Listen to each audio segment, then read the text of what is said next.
Yo, what's good, everybody? And thank you for tuning in to another The Shy review slash recap, whatever you like to call it. If this is your first time coming to my channel, welcome. If you are a returning family member, then you already know what it is and what it always will be. Be sure to like, comment, share, subscribe, all that good stuff if you choose to. If not, just sit back, relax, and we're going to get right into this thing. I know I'm late. Okay, I know I'm late with this review. Y'all, I live in Florida and we preparing for this darn hurricane that's supposed to hit starting late tonight, tomorrow. So y'all bear with me, okay? Because this little hurricane that started with the I don't seem like she playing. But we gonna hope she just, slide on through and don't do too much damage. But that's neither here nor there. So this episode is entitled Reup, and it's 420. And everybody is getting blazed. Okay? Well, almost everybody. So we find out that Duda doesn't like weed, even though he sells it. I said, you know what? I don't have time for this because Duda was looking so good in this shower. Okay? So good in this shower. And the one and only Jill Marie Jones, also known as, or better known as, Tony Charles from Girlfriends. Things were getting a little hot and steamy. And now for those who don't know, I have a crush on Duda, which is toxic as hell. And I'm aware of that and I'm okay. And I will seek the help when I feel need be. But I really have a crush on him, but at the same time, I don't want to see him hunching. Okay? I don't want to see him hunching.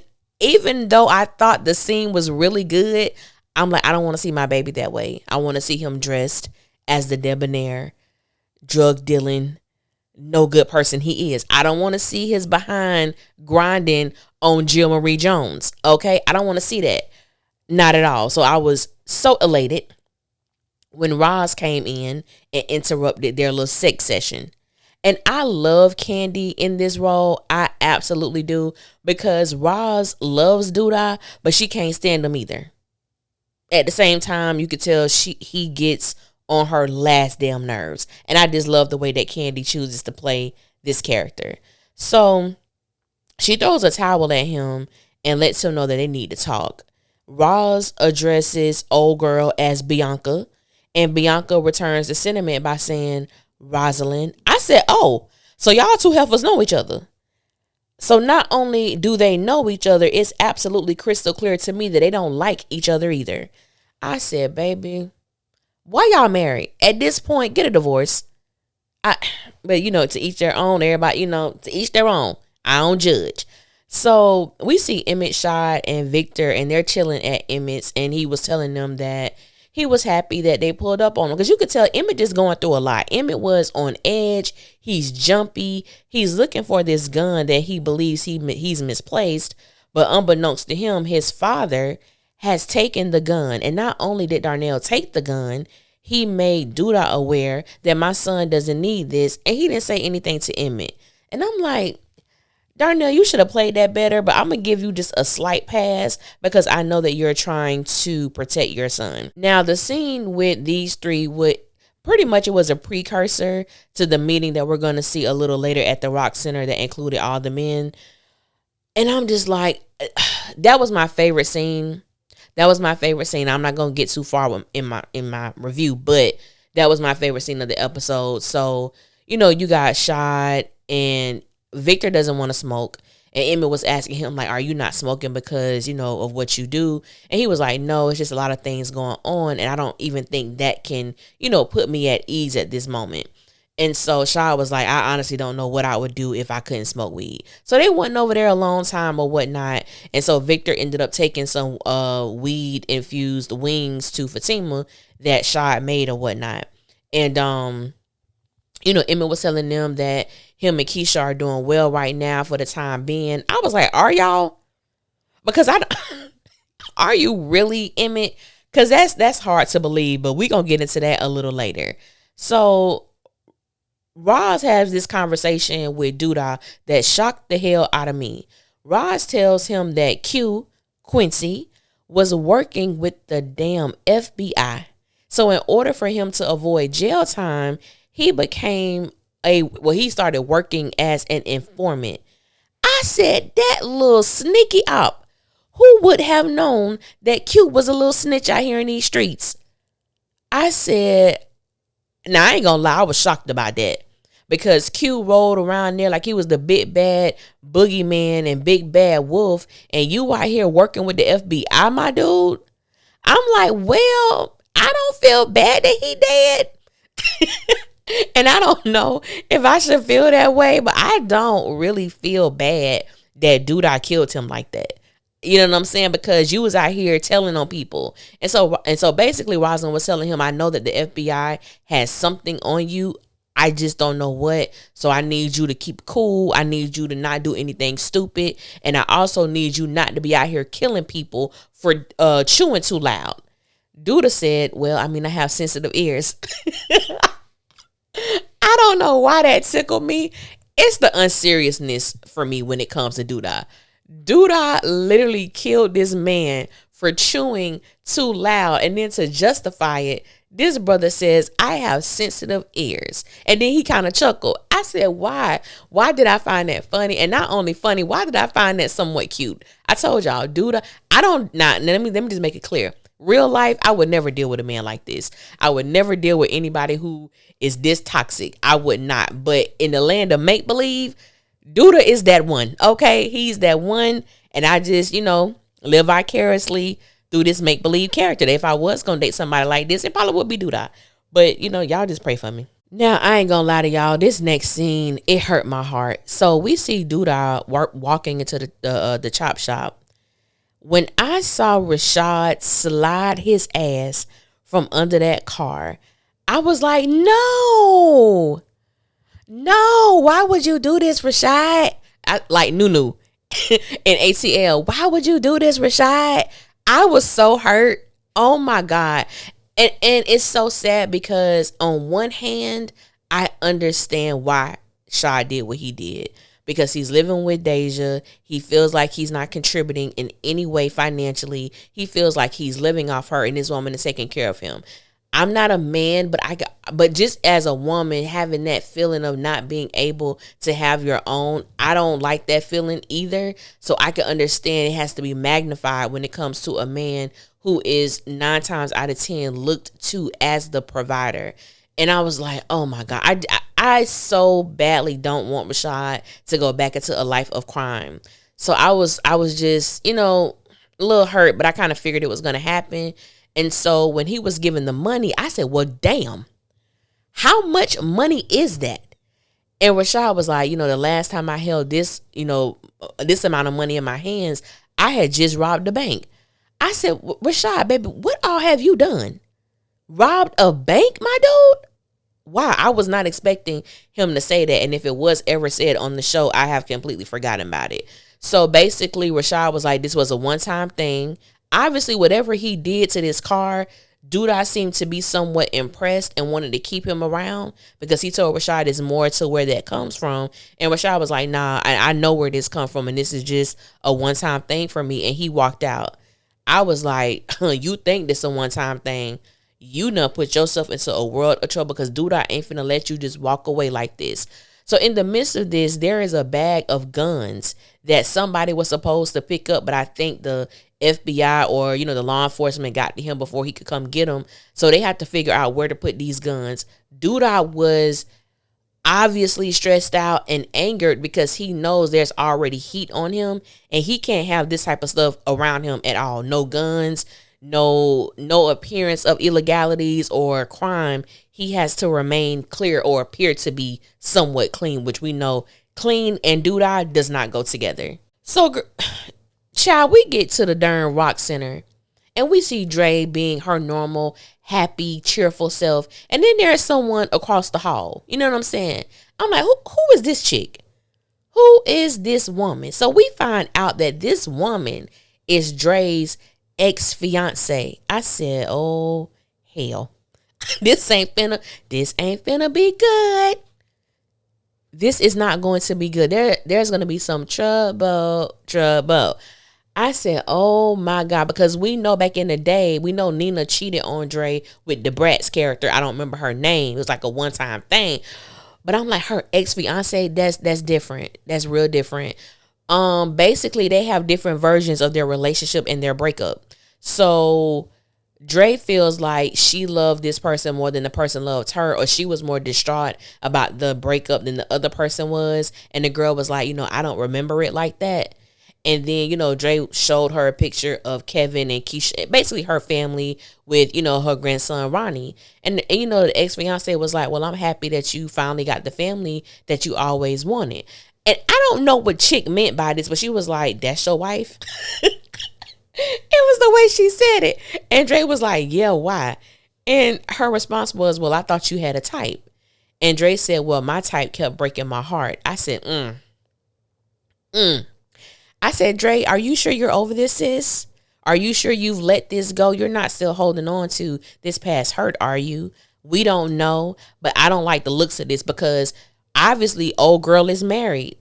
And Dre was like, oh, you married? I thought you said you didn't want to get married. And she said, oh, you just didn't want to marry me. And the girl was like, I never said that. Regardless of what was said in this relationship, this is not going to end well. Okay, working in close proximity to someone that you were in love with, had a sexual relationship with, wanted to spend the rest of your life with, this is not going to be good. Then I said Tracy. I got to go back to Tracy. Now, I can't remember the relationship, the friendship between Tracy and Dre, but I'm like, you didn't know that was Dre's ex-fiance? And if you did, why didn't you give Dre the heads up? I don't remember, like I said, I don't remember the friendship dynamic, but that didn't sit well with me that Tracy would do something like that if she was aware. But we gonna keep, moving right on along.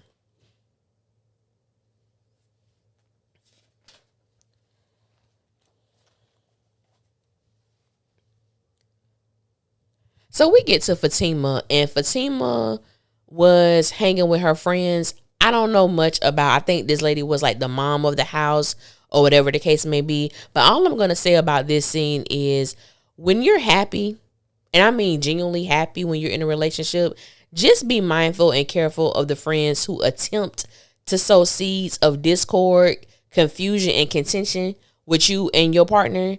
Now, I understand that they may be concerned about Fatima, but the shadiness of it all was just how it was presented.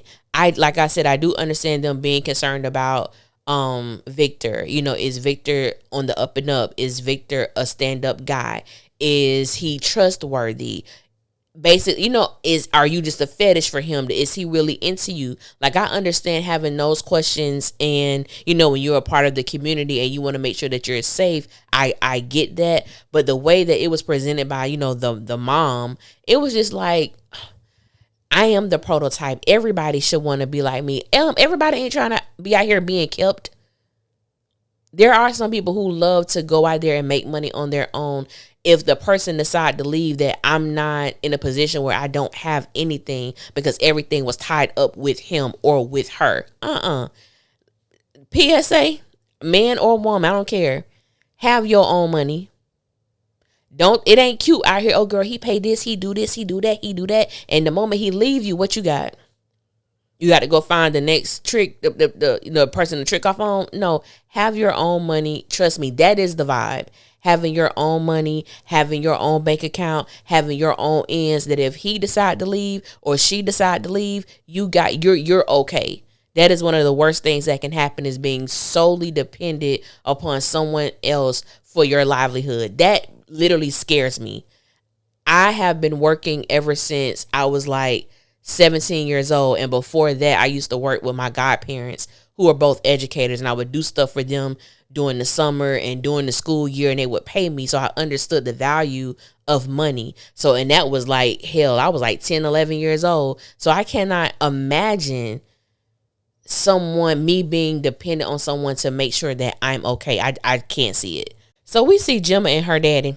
Baby, Marcus is sick of Gemma. Okay. Marcus was like, look, you running out of money, girlfriend. And if something don't happen with this music thing, I'm sending your ass to college once you graduate.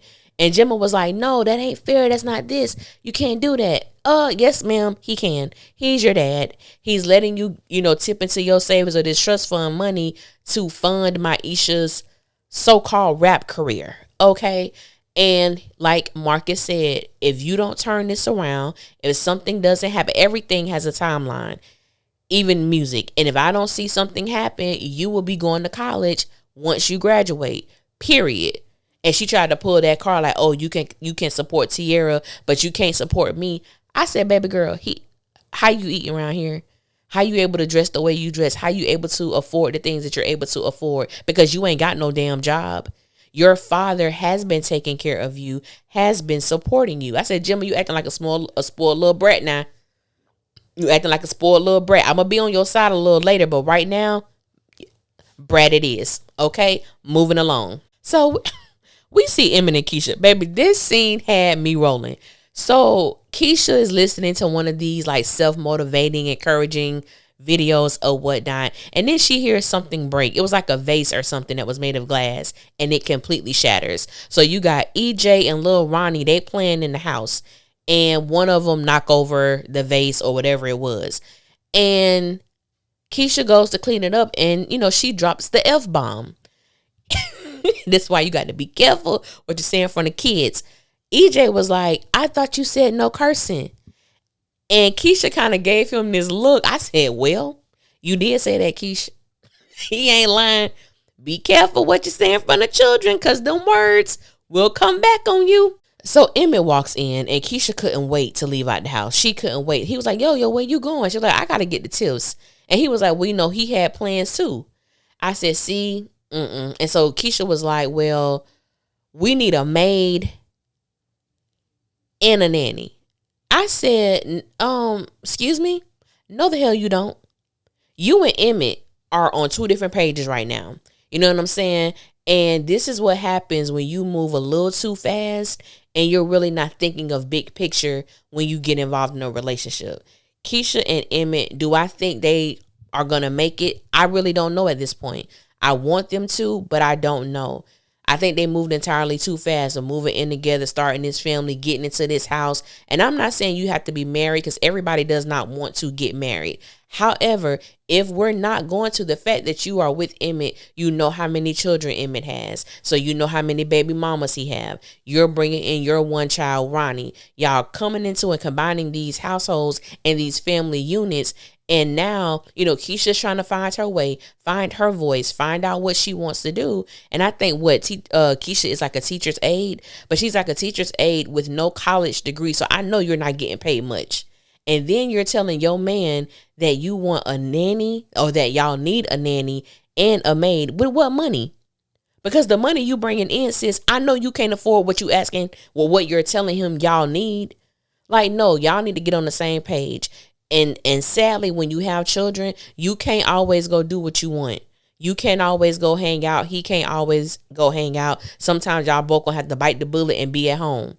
Period. So that's just what it is. But I say, girl, you getting a little too carried away, Keisha. You still my dog. I got nothing but love for you. But you don't need no damn nanny, and you definitely don't need no damn maid. That house ain't that damn big. Y'all can take care of it. I said, what? I said, girl, what you on right now? You ain't even smoked yet, and you tripping. So we get to Maisha and Gemma, and they're in the studio. Now, I know a lot of people don't like Gemma because of the whole thing that happened with her, Kevin, and Jake. Now, mind you, I like Gemma. Gemma, my dog. I don't have no beef with Gemma. And I don't got no beef with Gemma in this situation right here that I'm about to talk about. Now, Maisha, sis. Maisha's in the booth, you know what I'm saying? She rapping. And it looked like they was feeling it, the engineer and the producer. And so Gemma was like, what y'all think? And, he was like, she got bars or whatever, but I can't say the street gonna be rocking with this. And so Gemma was like, Maisha, can you take it from the top? And so he was like, oh, nah, you out of time. And he was like, yeah, it's another rack for another hour. Now, when Maisha comes out of the booth, her and Gemma kind of get into it somewhat. And Maisha feels that Gemma doesn't support her, that Gemma doesn't understand, that, she's trying to find her voice, and she was just starting to warm up. Gemma was like, well, you're going to have to do that before we come to the studio. And Maisha, I feel, took it the wrong way. But let me tell y'all something. For those who don't understand the studio, how much it costs, the preparation into that, finding a producer, let me tell you, the studio is not where you go to warm up. The studio is where you execute, especially if you're not funding studio time. So one thing I know about friendships and business, you have to cut that mess off, because right now this is business time. And if I'm your manager, I'm not bringing your ass into the studio until I'm moved by one of your songs, until you impress me. I ain't spending another dime until you come with heat. And if you can't come with the heat, then don't come with nothing. But you don't come to the studio to get warmed up or to try to find your voice. I would have been like, Maisha, once you find your voice, then you hit me up. And I know some people may feel like that, oh, that's too hard. Nah, when you paying money to be into a great studio, I ain't got no time for you to talk about you warming up and try to find your damn voice. You better find it at home. That's what managing is. Now, some people, like I said, may not like Gemma, but when it comes to her being a manager, I think she's great. You know what I'm saying? And Maisha was like, well, if this don't work, I can just go to college. That's always been plan B. And Gemma was like, well, for those who want to make it, they don't have no plan B. I said, okay. So one of the issues is y'all don't understand the value it is in making it for each other. What does Maisha really want with this? I remember Maisha saying she wanted to rap, but do you actually want to have a career? Do you actually want to be famous? Do you actually want this to be your livelihood? What is it that you want to do? And I think they need to have that conversation so there is no confusion. And we still know they still kind of hot with each other once we get into this game night, but we'll get into that a little later. So Papa and Kenya go bowling. I finally got that girl name because I can never remember her name. Her name is Kenya. So they go bowling. And Papa is beating her like crazy. And she was like, this is supposed to be fun, not a massacre. And so Papa tells her that, he's been bowling since he was like 6 years old or something like that. He was in the bowling league. I said, well, the bowling league, all right. But this is no offense to anybody who's in the bowling league. I ain't coming at you, bro or sis. I'm just saying I wasn't expecting Papa to say that. But it was a cute moment. He requested Anita Baker's song. I think it was Sweet Love, and they danced, and it was a cute little moment. So Ross shows up to speak to Victor, letting him know, hey, I know about the whole Q thing. I'm letting you know that he was an informant. You don't know nothing. You didn't see nothing, and you better leave it like it is. That was pretty much they scene. Roz was like, I don't want to hear about you talking about something that you claim you know nothing about. You know what I'm saying? Stay radio silence on this, bro. And I believe that Victor is going to do that. But also I believe that it's going to be eating at him, especially with this new leaf he's turned, and he wants to be on the up and up and honest. And this is putting him in a position where he's going to be operating in deceit. And I don't think he's going to be able to deal with that. So we're going to see how that go with Victor. So I actually like this character, Cairo. I really do, because the way that he explains this organic game to Rob and Tiff, like I don't smoke, but hell, he has got me interested in understanding the value of organic weed. The way that he explains, I don't know who wrote this episode, but that man does a great way of executing. I'm like, this man sound like he really know what the hell he talking about. I'm talking about everything, the soil, the worms, the pollen, the air puffer thing, like all of this stuff. I was like, this man really, I am truly intrigued. Never thought I would be with this particular storyline, because I understand that Tiff and Rob are trying to get from under Duda, but this organic weed situation, I said, I am totally locked in. That actor, he is executing that to the damn T. So we get the game night at Kevin's, and already I'm looking at what's going on, right? So I'm like, okay, it's just good to see all of them together in a good place, because we know it's been a long time coming. And so the thing that was so funny, because Papa was like, my girl, and she was like, Papa, I'm not your girl. I said, well, damn, did you have to say that in front of everybody? Or could you just have like whispered it or said it on the low? Kenya was not trying to hide how she felt. She wanted them to know, along with Papa, that I'm not his damn girl. So I was like, is she saying this because of the age difference? Like, it was just the way she said it. And I'm like, Kenya was on one, even though, I think Maisha was throwing a little shade because she was still in her feelings when it came to Gemma. But all of them was throwing a little shade, even Kenya. So when they was passing, the joint around, Kenya, she doesn't smoke. Gemma simply asked her, so do you not smoke because you don't want to get in trouble? or you don't smoke, like because you just don't. I'm too old to get in trouble. I said, baby girl, first of all, it was the condescending tone for me. And I'm like, Kenya, you're only 19 years old, girl. Calm down. Your ass still get in trouble. Okay? You ain't that grown. I said, Gemma was like, well, okay. I was like, this is so funny because this is such an accurate depiction of friends sitting around of, about this new girl here. We really don't know chick like this. And she got a little attitude. And so, she tried to open the window. And they was like, nah, it's too cold for that. And Kevin was like, nah, you go ahead. I don't want my landlord tripping. And so Bakari sees Jake's shirt. And he was feeling it. He was like, man, where you got that from? And so he was like, I make it. And so Gemma and him did like a little negotiation to see. Because he was like, it was $50. He was like, oh, hell no. And so he was like, I give you 20. I'm like, 20? Gemma was like 35. He was like, all right, bet. So that's really how that scene ended. But Kenya was very adamant, I'm not your girl. And so, she was like, I can play one more hand and I got to go. And Papa was like, yeah, we got to go because, me and Kenya have responsibilities. I said, Papa, I think you messed it up for yourself. I think that, okay, and like I said, this was a real depiction. I think that Kenya likes Papa. And sometimes you can like somebody because you only deal with them in a certain space, and then when you see them with their friends, they may try to do a little too much and it turns you off.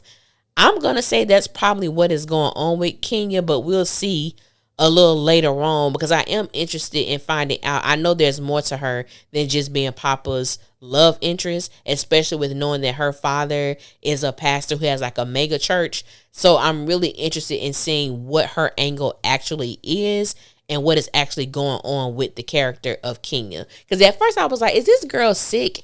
Like, is something going on with her that she just hasn't revealed yet? But I just feel like it's something going on. And I kind of feel bad for her. I don't know why I got that feeling, but, we'll see what happens when it comes to Kenya. And so we get to Pastor Jackson and Nook. I said, leave that man alone. That man walk into his office. Nook is there with all that money. He was like, yeah, this is Duda's tithes and offering. I said, his what? I said, get out the house of God right now. Talking about this man tithes and offering. I said, boy, y'all need to leave this man alone. He doesn't want this money. He told y'all he didn't want the money. Y'all are consistently harassing this man in the house of the Lord. God is not pleased, Duda. God is not pleased, Nook. Y'all leave this man alone. But he was not moved at all. And Nook, pulled out a gun. That man wasn't moved. Even if he was fearful. Pastor Jackson, to me, is totally standing on his principle. And he's not moving, even if it does cost him his life. And we'll get into that later why I feel it just might.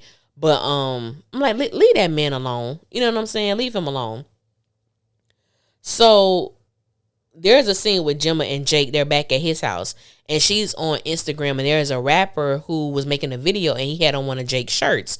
And so Jake was so happy. He was like, well, dang, he could at least tag me, but that's all right. I'll share it on my story and tag him. And so even though Gemma was happy, she was like, well, he has like, his music is very misogynistic. And Jake was like, yeah, that's just how dudes talk. And so she was like, well, what are me and Maisha supposed to do? Like, if this is what the people are feeling and are, gravitating to. And he was like, y'all need to change it up or either not make any money. So it looks like Gemma's mind, her wheels was spinning.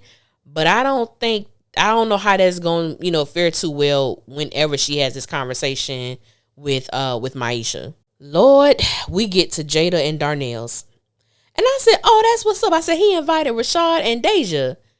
Then next thing we find out that he invited Marcus. I said, oh, hell. So we all know that Marcus and Tierra, we all know that Rashad and Tierra had sex on Valentine's Day. Rashad told her, I'm in a situation. She said, me too. Tierra, that girl, I know that scene made me laugh so hard. She said, me too, and proceeded to kiss this man, and they had sex. Okay?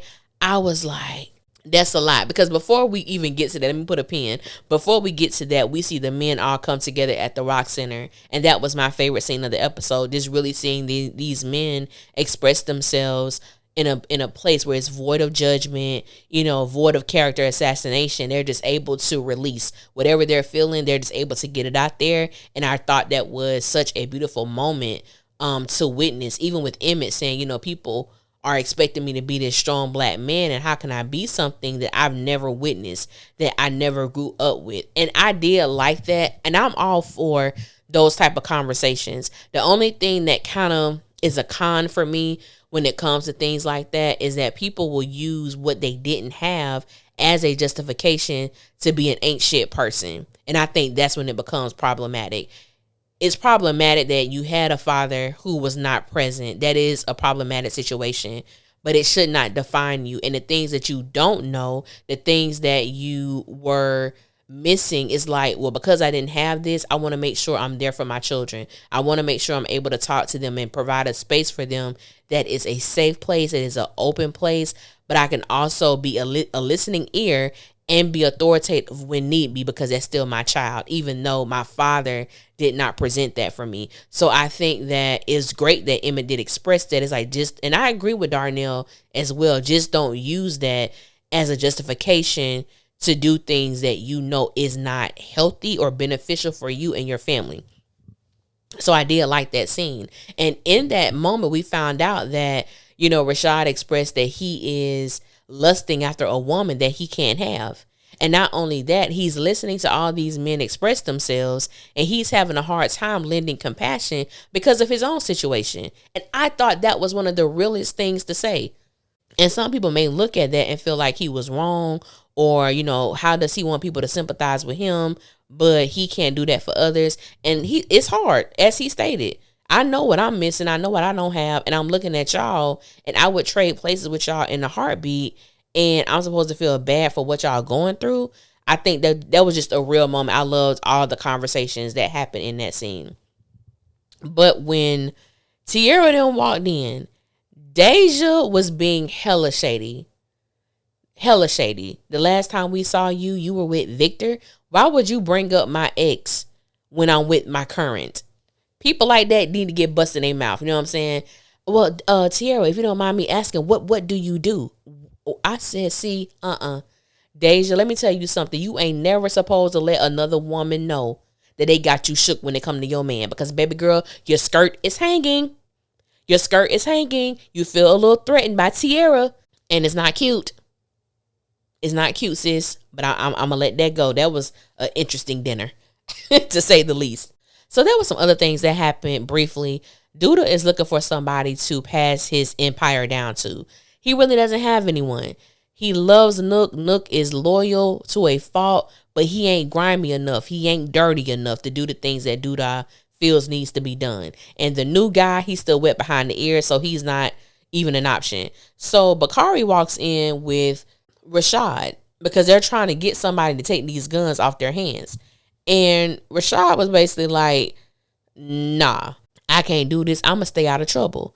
I'm like, you already in trouble because you really think Duda is about to let you just slide. Number one, he have these guns. Number two, you've already been in this chop shop and you've already done work for him. You think that was a one and done, my boy? Nope. Now, he let Rashad walk out, but I guarantee this ain't going to be the last time we see Rashad do some work for Duda. So they just walked over and gave the money. Well, Nook showed up at Emmett house and gave him this bag full of money. We need you to, hide this, take care of this for us. And Emmett was like, what am I supposed to do with this, man? I'm supposed to not let my girl find out about this. He was like, I don't know, just do what you got to do. I said, Emmett, every episode, baby, you just digging your ditch deeper and deeper and deeper. Now, this last scene, okay? This church scene, Pastor Jackson is up here delivering a powerful message, and he is hitting on everybody's street. And clearly we know he's talking about Duda, who is at this church service as well with Nook, who looks fine as hell. But I'm a little upset he was dressed like that in church. But you know what? Come as you are. But that hat was getting to me. I said, why you got this on? You look good, but why you got this on? I'm going to leave it alone. So Pastor Jackson is giving this great message and everything like that. And oh boy, dude, I knew that he was talking about him. He told Nook to take care of him. Nook said, "Say less." I said, "Oh, I don't like how I feel." When he said, "Take care of him," I said, "Lord, I think this is the beginning of the end for Pastor Jackson." I didn't like how I felt. It was almost reminiscent to Denzel Washington and Malcolm X. That last scene where he was floating and that woman stopped him and was like, "Son, are you okay?" And we just knew. Then when Sam Cooke started playing and all you heard that little melancholy introduction and that I was born by the river. Baby, if they would have played Sam Cooke on this show, I would have started crying because I'm like, it was so eerie and it was something very specific about this scene. And I said, Lord, I don't think Pastor Jackson is gonna last too much longer. And it hit me. I said, oh, I'm not ready. I'm not ready. I think that's all that happened, y'all. With the Shy, and I mentioned this before, it is so many moving parts. It is so many things that happen on this show. Honestly, and I try to make my reviews 30 minutes at most. I failed, okay? But I do appreciate you guys for listening. If I missed anything, you guys can put it in the comments. Until next time, I will holler at y'all later, and y'all be safe out there.